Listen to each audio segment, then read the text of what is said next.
हमेशा राजनीति में सब दाव ठीक नहीं होता, बल्कि कुछ दाव उल्टा भी पड़ जाता है। कुछ हमारे मंत्री सिर्फ और सिर्फ इसलिए बोलते हैं कि उनकी सरकार में पूछ बढ़ जाए, लेकिन छोटी सी गलती उन्हें मुंह छुपाने के लिए मजबूर कर देती है। ऐसा ही कुछ समाज कल्याण मंत्री मदन सहनी के साथ हो गया है। कुछ दिन पहले लगा कि मदन सहनी वाकई में अब मंत्री पद त्याग देंगे, क्योंकि उन्हें अपमान सहने की आदत नहीं है। लेकिन अब समझ आ गया कि मदन सहनी को इस्तीफा देने वाले थे ही नहीं, बल्कि वे सिर्फ और सिर्फ राजनीतिक रूप से प्रेशर बनाना चाहते थे, जिससे हर काम में उनसे पूछा जाए और वे जो चाहते हैं उसी दिशा निर्देश के अनुसार काम किया जाए। जिस दिन उन्होंने इस्तीफे का ऐलान किया उस दिन उन्होंने बड़ी बड़ी बातें की, लेकिन उसके अगले दिन ही वे इस्तीफे देने के सवाल पर पलटने लगे। कल मदन सहनी मुख्यमंत्री नीतीश कुमार से मुलाकात करने पहुंचे थे। जब वे मुख्यमंत्री आवास में अंदर गए तब वे सामने के गेट से घुसे और वापस लौटते समय मीडिया से बचने के लिए पीछे वाले दरवाजे से निकल गए। अब कई सवाल है कि क्या उन्होंने पूरे राज्य के सामने सिर्फ एक झूठ बोला था, और उस समय क्या उन्हें इस बात का ध्यान नहीं था कि नीतीश कुमार उनके अभिभावक हैं। अब नमस्कार, हमारा नाम है मोहित कुमार सिंह और आप देख रहे हैं जनता जंक्शन का विशेष कार्यक्रम एक्सप्लेनर। आपको पूरी कहानी बताते हैं कि कल किस प्रकार से मदन सहनी मुख्यमंत्री से मिले और वहां ऐसा क्या हुआ कि वे एकदम ठंडे हो गए। कल यानी कि मंगलवार को समाज कल्याण मंत्री मदन सहनी मुख्यमंत्री नीतीश कुमार से मुलाकात करने उनके सरकारी आवास पहुंचे। जो खबर है उसके मुताबिक मदन सहनी इस्तीफे की चिट्ठी अपने साथ लेकर पहुंचे थे। हालांकि मदन सहनी के लिए यह सिर्फ और सिर्फ एक मजबूरी थी।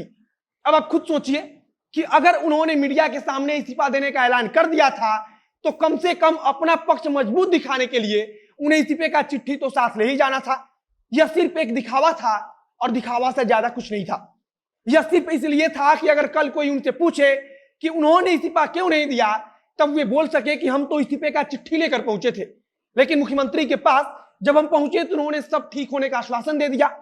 जैसे ही मदन सहनी मुख्यमंत्री नीतीश कुमार के आवास पहुंचे तो उसके कुछ समय बाद अतुल प्रसाद भी मुख्यमंत्री आवास पहुंच गए। अतुल कुमार या अतुल प्रसाद समाज कल्याण विभाग के प्रधान सचिव हैं और इनसे ही मदन सहनी की जंग छिड़ी हुई है।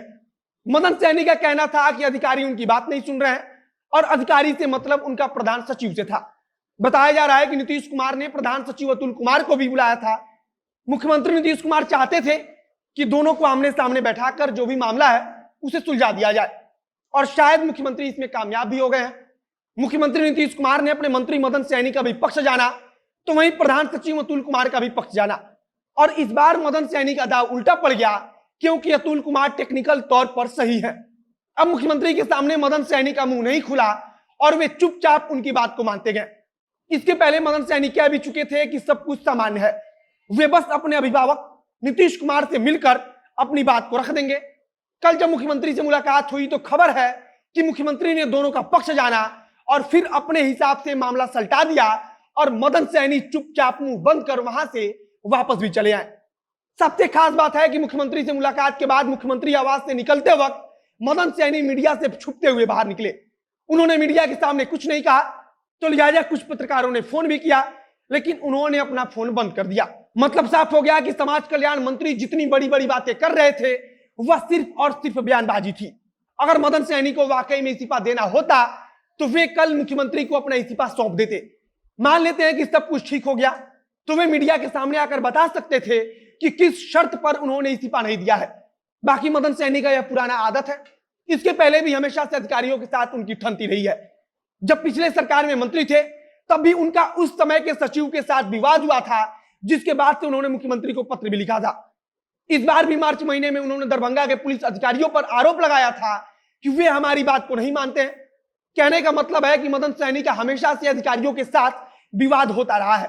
हालांकि इस बार मदन सहनी ने इस्तीफे का ऐलान कर दिया था, लेकिन अब वे इस बात से पलट गए हैं। बाकी आप समझ सकते हैं कि सरकार में उनकी कितनी पूछ है और उनके बात की कितनी वैल्यू है।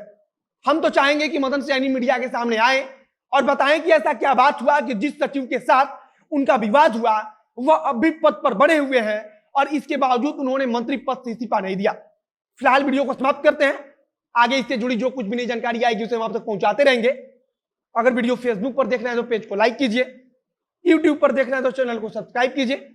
मिलते हैं फिर बहुत जल्द अगले वीडियो में। कैमरे के पीछे खड़े हैं फ्यूचर रसिया और मैं मोहित कुमार सिंह। धन्यवाद।